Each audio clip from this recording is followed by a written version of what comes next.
The Indiana Pacers have forced a game 7 with their backs against the wall going into Indiana game 6 down 3-2. They had to win this to keep their season alive, and that's exactly what they did, man. Man, this was an amazing performance from the entire Pacers team. Everyone contributing, even the people you wouldn't expect, like Ben Shepherd got a couple buckets. He even hit a buzzer beater at the end of the third quarter from three, and I was shocked. I'm like, that was really right there. I think that was the nail in the coffin. They were going into the fourth quarter up 90-60 on the Thunder. But man, there's a lot of thoughts I have to say. Like, the Pacers were really on fire all game, especially in the first quarter. You know, they came out. They started down 10-2, but after that they flipped the switch. They were hitting three after three after three in the first quarter. The first half they just really were blowing out the Thunder and took control of the game. They were up 22 at halftime. And man, one person that I really want to shout out on the Pacers, he had a great game today or last night, and he's also had a great final series in general. TJ McConnell, man. TJ McConnell had an amazing game. I forget his final stat line, but he was doing everything on the court, getting rebounds, assists, scoring, mid-range jumpers, turnaround jumpers, paint touches, pushing the pace. Like, there wasn't anything that TJ McConnell wasn't doing, and that's exactly what you want from an undersized guard coming off the bench for you, your backup point guard. That's exactly what you would want if Tyrese Halliburton isn't on the floor.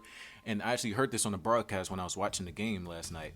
TJ McConnell has had a higher usage than Tyrese Halliburton, and that's not something you would expect. Seeing as though Tyrese Halliburton is the star player, he usually controls the offense. The offense runs through him, but their backup point guard, six man TJ McConnell, is the one that has a higher usage. That really blew my mind. Everyone on the Pacers, once again, I said everyone on the Pacers was contributing. Tyrese Halliburton ended the game with 14 points. His stat line wasn't that impressive, but man, it looked much more impressive in the game. I don't think the box score tells the full story. In the first half, Holly was playing much better than he did last game, where he went like 0 for 6, had 4 points.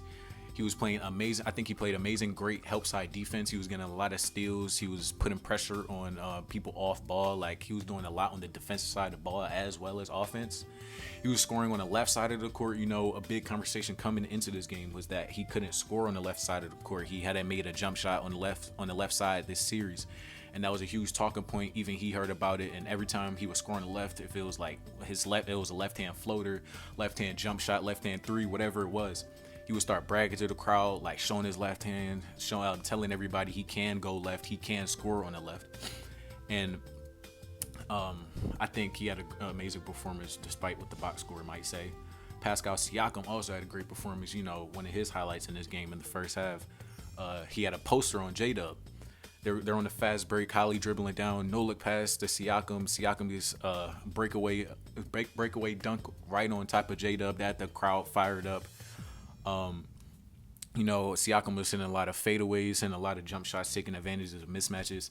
And this entire game, I think the Pacers crowd was super electric. Like, they were so loud this whole game.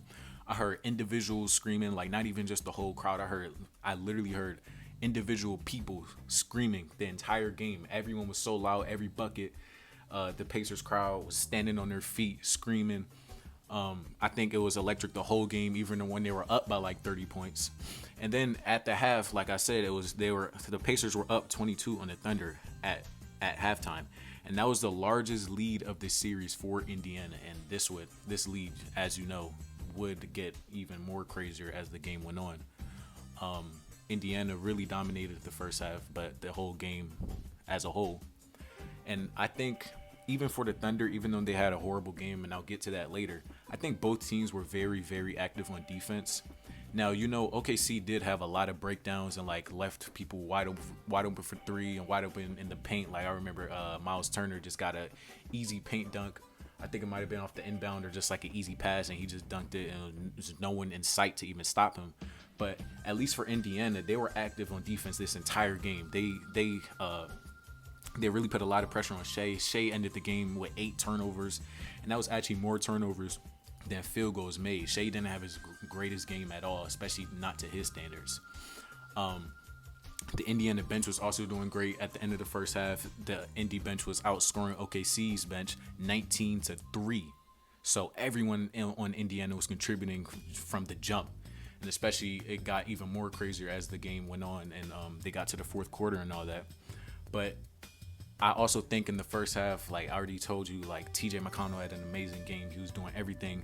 But in the first half, it looked like he couldn't miss. Like it literally looked like he couldn't miss. Every shot he put up, I thought was going in. Whether it was a mid-range, layup, whatever it was, I thought it was going in. TJ McConnell was really having an amazing game.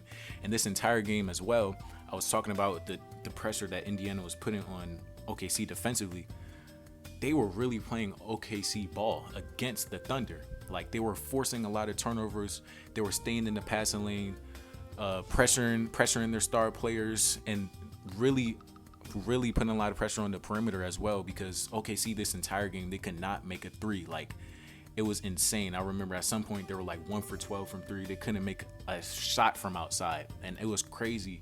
We already knew that the Thunder were a poor three-point shooting team, and they usually get their buckets in the mid-range or in the paint. But this game really, like, their three-point shooting really stuck out like a sore thumb, and Indiana took full advantage of it. I think another thing that Indy did well was hustling on the offensive boards. Every time they would miss a shot, the ball would go out far. Somebody on the Pacers would run out, get the ball, pass it back out to the perimeter, restart the play. Like, I think they did a great job hustling on the offensive rebounds. Really just out hustling OKC. This whole game, it just looked like they wanted it more than the Thunder. The Thunder played one of their worst games, probably all playoffs. They were getting outscored like crazy. They had like their lowest, they were down 30 going into the fourth, 90-60. That was the fewest points by the Thunder through 3 quarters this entire season. So they were having the worst games of the entire season, not even just the playoffs. Going back to the electric crowd, TJ McConnell was getting chants from the crowd like TJ. He had an amazing game, as I said already.